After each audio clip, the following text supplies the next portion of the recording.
Mercado de transferências fechado oficialmente. O Porto com muitas novidades, ainda assim mais novidades nas saídas do que nas entradas. Ou seja, menos novidades do que nós esperaríamos. Aliás, basta ver os comentários do vídeo de ontem para ver que há alguma desilusão entre os portistas porque queriam mais novidades. Agora, o mercado não está fechado na Arábia. E isso é um problema para o Porto, porque os árabes estão muito focados em 3 jogadores do Porto que vêm da época passada e que estão nos planos de Farioli nesta época, que são o Diogo Costa, o PP e o Rodrigo Mora. O Rodrigo Mora, o Porto já se blindou por causa da questão da cláusula, não gostou da forma como o Al Ittihad tentou levá-lo abaixo da cláusula, tentou entrar na cabeça do jogador, tentou destabilizar. Fica na mesma porta aberta como aconteceu com o Galeno na época passada, no entanto o Porto este ano tem mais argumentos.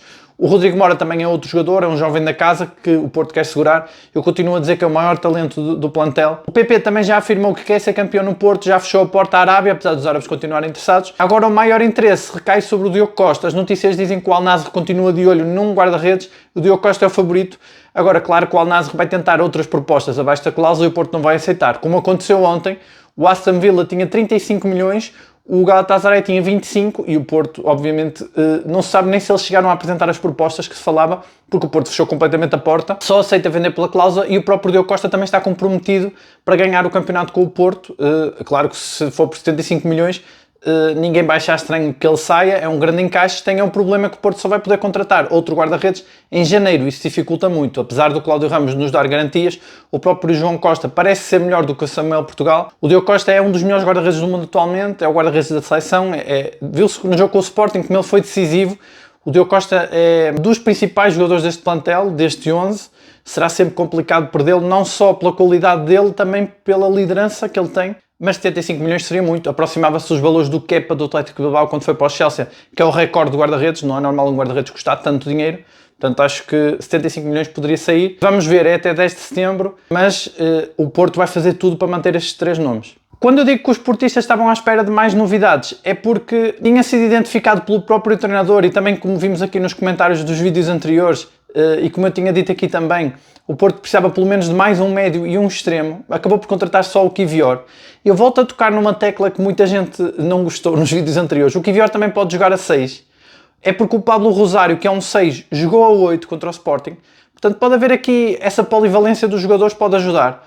Eu começo a achar que o Rodrigo Mora, claro que vai ser usado como 10 muitas vezes, porque o Porto não contratou esse médio para substituir o Gabri Veiga em caso de lesão ou suspensão, como aconteceu no jogo com o Sporting, mas também não tem um substituto direto para o Borja Sainz, por isso eu acho que o Rodrigo Mora vai ali jogar entre extremo esquerdo, que seria a posição ideal para ele, que do lado esquerdo ele tem mais facilidade com o pé direito a vir para o meio, ou então esse número 10 como contra o Sporting, que também pisa esses terrenos mais avançados, mas que é mais obrigado também a defender, o que não é tão bom, que ele não é tão forte nisso, mas que ele tem melhorado e que é muito jovem, pode ainda aprender muito defensivamente. Fica então esse buraco no meio campo, fica um buraco também na lateral direita, porque o Porto tem apenas o Alberto Costa, claro que o Martim Fernandes, quando recuperar, já temos 2 opções bastante válidas para a lateral direita. O Kiwior pode também chegar para a lateral esquerda, mas o facto do Zaidu, apesar de ter sinalizado que queria sair, houve aí altos e baixos na motivação do Zaidu, mas parece que ele vai ficar. Aliás, no jogo com o Sporting ele entrou até melhor que o Francisco Moura. Claro que o Francisco Moura está em baixo de forma porque veio de lesão, em princípio não vai ser assim a época toda, mas o Zaidu fica. Ficando o Zaidu e Francisco Moura, temos 2 laterais esquerdos, embora eu acho que o Kiwior é superior aos 2, mas a posição preferencial do Kiwior vai ser a defesa central. E a camisola que lhe atribuíram, o número 4, mostra isso mesmo. O número 4 é o central do lado esquerdo. Para mim, isto levanta outras dúvidas, que é o Bednarek, dono e senhor daquela posição, central do lado esquerdo. Vai perder o lugar para o Kiwior? Vão lutar os 2 pela titularidade? Ou será que vai ser Néo Pérez que vai sair e Bednarek joga do lado direito? Ou até o próprio Kiwior, podem se adaptar. Eu penso que esta opção de colocar o Kiwior no lugar do Néo Pérez será mais unânime entre os adeptos, porque o Néo Pérez, apesar de estar a fazer uma grande época, um grande início de época, tem a imagem um pouco manchada pela época anterior, mas a verdade é que o Néo Pérez ainda é um reforço, não é esses jogadores como os ex-sedentários que já está há muitos anos a cometer erros ou a não jogar pelo Porto, ele não se está a arrastar muito, é um reforço. Assim como o Gabri Veiga que chega só para o Mundial de Clubes, o Néo também só chega para a meia época passada, portanto foi quase uma meia época de adaptação, só que ele foi obrigado a cometer muitos erros por causa da estratégia, da tática do Anselmi, que era um pouco estranha, mas ele agora está melhor, está a melhorar e eu não sei, porque o Néo Pérez traz outra agilidade, como eu tenho dito, outras características que o Bednarek e até o Kiwior não tem. Agora, claro, com uma dupla Kiwior-Bednarek será muito mais unânime. E ainda temos o Prepich, que também tem muita qualidade. O Porto aumentou muito a qualidade dos defesas centrais. Claramente foi uma das lacunas identificadas pelo Farioli. Ele quis começar pela defesa e a defesa ficou muito forte. Talvez o setor com mais opções seja a defesa no Porto neste momento. E qualquer um dos 4 centrais pode ser titular, é uma coisa rara, inédita no Porto dos últimos anos. O Zé Pedro e o Fábio Cardoso, que eram os outros 2 centrais, foram então dispensados. O Zé Pedro vai para o Cagliari e o Fábio Cardoso para o Sevilha. Aquilo que eu dizia, eu acho que o Zé Pedro teve mais sorte, o Sevilha parece-me ser a melhor opção. No entanto, o Zé Pedro também vai para um bom clube, uma boa equipa, acho que pode ser titular. Ambos podem ser titulares nas suas equipas. E eu acho que eles são bons jogadores. Eu não acho que eles tenham feito más prestações pelo Porto. O Zé Pedro chegou ali a salvar o Porto ali numa época em que o Porto não tinha centrais válidos.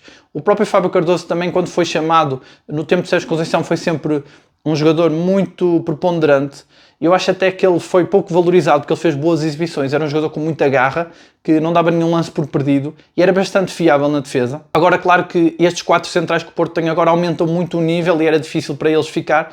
Poderiam ficar como 4ª ou 5ª opção, como o Farioli chegou a deixar o Zé Pedro até a última para ver se o Queiroz chegava ou não, mas realmente a qualidade subiu muito na defesa e eles saem, mas saem com uma boa imagem. Agora é aquela coisa, estes jogadores excedentários tinham todos já um histórico muito grande de altos e baixos que estava a manchar não só a imagem deles, mas também a desgastá-los psicologicamente. E é uma limpeza total que o Porto faz. Saem estes 2 centrais, o Zé Pedro e o Fábio Cardoso. O Gruites sai à última. Eu tinha dito aqui no vídeo que ficava muito preocupado por o Gruites ficar, porque uma vez que o Gruites não jogou nenhum jogo com o Farioli, época passada também depois da lesão com o Manchester United, em que jogou 10 minutos, nunca mais jogou pelo Porto a época toda.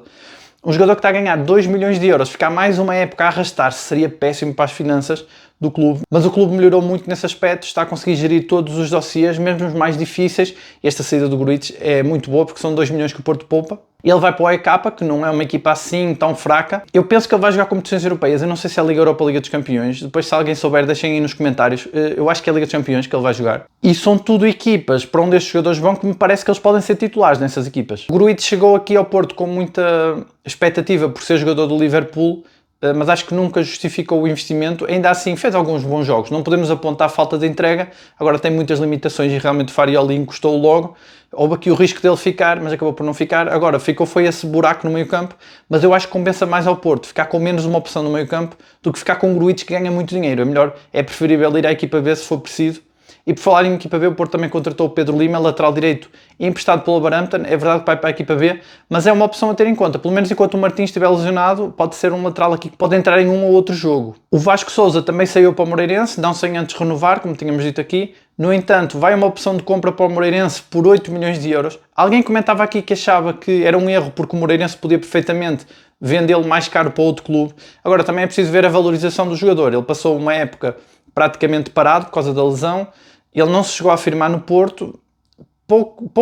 Temos poucos dados que nos indiquem que ele vai valer mais que 8 milhões. É verdade que é um risco, mas se calhar o Porto nesta altura foi a melhor opção que arranjou, porque o Vasco Sousa não ia jogar. Ele não tem essa capacidade física, não tem nem essa afirmação que, por exemplo, o Mora tem junto dos adeptos e no clube, não tem muitas provas dadas. Sabemos apenas que é um grande valor, uma grande promessa, mas era difícil arranjar um clube melhor que o Moreirense. Foi a solução que o Porto arranjou. Não acho que tenha sido má, não sendo a melhor, claro. O único jogador que o Porto não limpou aqui do meio campo foi o Tomás Pérez, mas também o Tomás Pérez pode ser visto aqui um bocado à imagem de Noan Pérez, que é o jogador que chegou a meio da época passada, pode ser considerado quase um reforço que ainda não se adaptou e vai para a equipa B. Se for preciso vai ser chamado para tapar esse tal buraco que fica no meio campo. Mas acho que ele também não convenceu o Farioli, acho que ele também não vai, porque ele começou como jogador para a equipa A, acaba na equipa B, também acho que não vai ser muita opção, mas pronto, vamos ver se ele cresce na equipa B. Teria sido melhor ele ser emprestado, eu acho que para ele, para se adaptar até mais ao campeonato português, mas vai para a equipa B e vamos ver se vai ser opção ou não, embora eu acho que não. Um outro sedentário que o Porto também não limpou foi o Denis Gul. Muita gente aqui comentava que o Denis Gul, até depois da exibição com o Sporting, que não fez nada de mais, poderia sair, mas vai ficar, é o terceiro avançado. E se o Farioli colocou contra o Sporting, quer dizer que conta com ele, pelo menos para essa terceira opção, para a última opção de recurso, em jogos que seja preciso mudar um pouco a tática, como aconteceu com o Sporting. E o Porto fica então, curiosamente, com um meio campo muito forte, com o Varela, Frolt e Gabri Veiga, um meio campo fortíssimo, um meio campo de respeito, mas então com a falta de uma opção, porque depois fica com o Eustáquio e Pablo Rosário como suplentes, falta um. Será o Rodrigo Mora, que também será então substituto do Borja Sainz, estou em crer. O Borja Sainz é que tem tido muita capacidade física e tanta qualidade que não é substituído, nós nem sabemos quem é o suplente dele. Contra o Sporting, é verdade que ele saiu, foi o Zaidu, mas foi uma situação diferente, porque o Porto jogou ali com 3 centrais, não é para ser sempre assim. Mas o Zaidu mostrou também que pode ser opção, não como extremo puro, mas como ali um lateral meio médio, já que o Porto tem tantas opções na defesa, pode também jogar assim. É verdade que o Porto acaba por contratar apenas 2 jogadores para o ataque, que é o Borja Sainz e o De Jong, no entanto são 2 reforços de peso, como já vimos. O De Jong, até por força da lesão do Samu, já vimos que tem muita qualidade, porque assumiu a titularidade e pôs a equipa a jogar muito bem no ataque, ainda marcou um golo e mostrou que é esse jogador, como dizia o Farioli, que dá a masterclass de como fazer a equipa jogar. O Borja Sainz, incansável, eu acho que ele continua a merecer mais golos, ele tem muita capacidade goleadora, ele faz muito lembrar o Lisandro, mas se nós virmos, o Porto também tem outro reforço, que é o William Gomes, que acaba por ser também esse reforço que se insere na mesma categoria que o Tomás Pérez e o Neuan Pérez, porque entrou só a meio da época passada e podemos considerar que foi uma adaptação e agora está então a entrar na equipa, aproveitou a lesão do PP para mostrar que tem muita qualidade, muitas comparações com o Hulk, e agora imaginem uma equipa com Lisandro Lopes e Hulk, um de cada lado, é um bocado isso que temos, claro que são outros jogadores, não dá para comparar 100% dos jogadores, mas foi um bocado assim que o Porto jogou com o Sporting, com um mini Hulk e um mini Lisandro Lopes. Portanto, acaba por ser, apesar de serem 2 reforços oficialmente, acabam por ser 4, porque o próprio Samu também foi um investimento desta época, que o Porto comprou o resto do passe, tornou-se o jogador mais caro da história do clube. Quase que podemos dizer que então os jogadores que ficam do ataque serão o PP e o Denis Gul, que vem da época passada. Depois o Mora, que pode ser considerado extremo ou médio, ainda não sabemos bem, vai andar ali entre uma posição e outra, eu acho, durante a época. O Porto também não chegou a contratar o tal extremo que estava identificado pelo Farioli muito por culpa de não ter vendido mais ninguém. O Porto já tinha posto essa condição de que para contratar tanto Kenneth Taylor como um outro extremo precisava de vender alguém por muito dinheiro. Mas preferia não vender, porque em princípio esses jogadores seriam o PP, o Mora ou o Diogo Costa. Acabou por não vender ninguém. O Francisco Moura também esteve até a última para ir para a Itália, acabou por não ir. E o Porto preferiu não contratar ninguém. Não fica mal. Muita gente diz que o Porto não tem profundidade. Eu acho que às vezes também não é mau ter um ou outro jogador como o Mora que vai fazendo várias posições, ou o próprio Kivior ou o Pablo Rosário, porque também um plantel mais curto é mais fácil de gerir para o Farioli. Se o plantel for muito longo, começa-se a gerar ali muitos egos e mais complicações para gerir. Não acho que seja mau um plantel assim. E nós já vimos também que, além do Porto ter reforçado muita qualidade, estas exibições e este início implacável do Porto de campeonato não é só fruto das contratações, é fruto muito do trabalho do treinador, que valoriza muito o coletivo, que pôs a equipa a jogar muito mais futebol, porque já vimos, em pouco tempo já houve várias lesões, várias trocas e a equipa continua a jogar igual, então até a contar com isso, não é assim tão grave o Porto não ter contratado mais ninguém. E agora com esta paragem para as seleções, eu acredito que o Farioli vai ainda colocar a equipa mais oleada no seu estilo de jogo, embora tenha muitos internacionais fora. Acredito que o internacional que lhe custa mais ter fora é o Kivior, porque não tem nem tempo para se adaptar porque já está na seleção. No entanto, vai com o Bednarek e ao menos vão estar os dois ali. Eles já trocaram mensagens entre as redes sociais.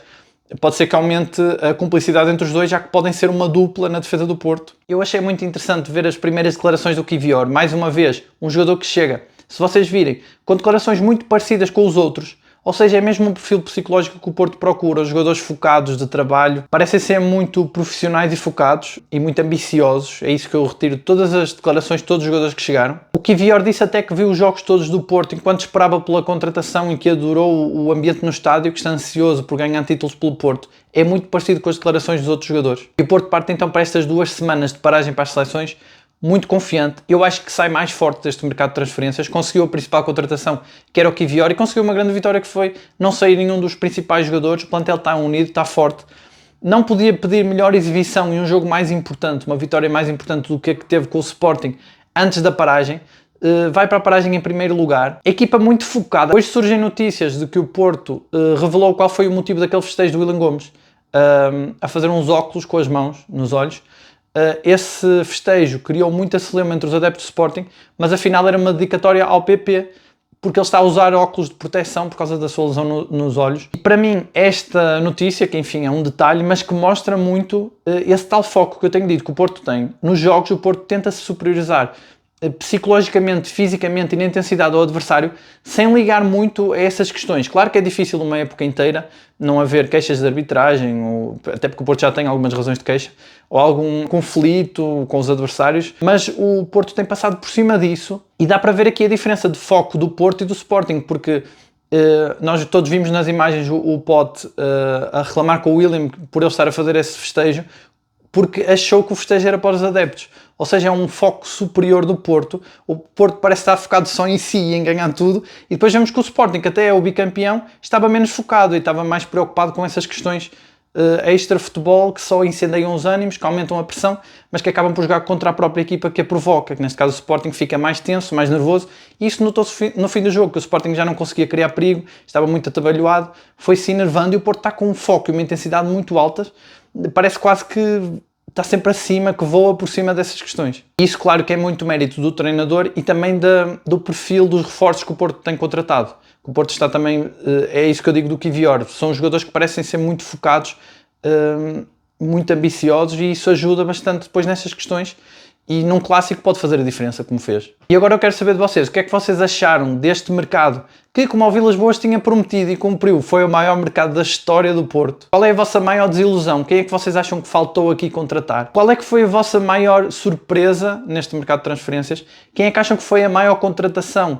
Quem é que foi o jogador que saiu que vocês gostavam que não tivesse saído? Porque também saíram muitos, e alguns com bastante simpatia por parte dos adeptos, como é o caso, por exemplo, do Vasco Sousa. Se vocês acham que o Porto ainda pode vender algum jogador, principalmente para a Arábia, para algum destes mercados que ainda não fechou para já, se vocês são da opinião que o Porto exagerou e arriscou muito nestas contratações, ou se acham que foi tudo bastante equilibrado e planeado, no fundo, o que é que vocês fariam de diferente neste mercado de transferências? Eu ontem li em algum lado que foi uma pena, o Alberto Costa já merecia ser convocado para a seleção, se vocês concordam com isso. E já agora, qual é o jogador que vocês acham que merecia ter sido convocado e não foi, do Porto? Já sabem, deixem os vossos comentários, eu leio sempre todos. Muito obrigado por assistirem, deixem o like, subscrevam o canal se ainda não subscreveram. Um abraço a todos e até amanhã.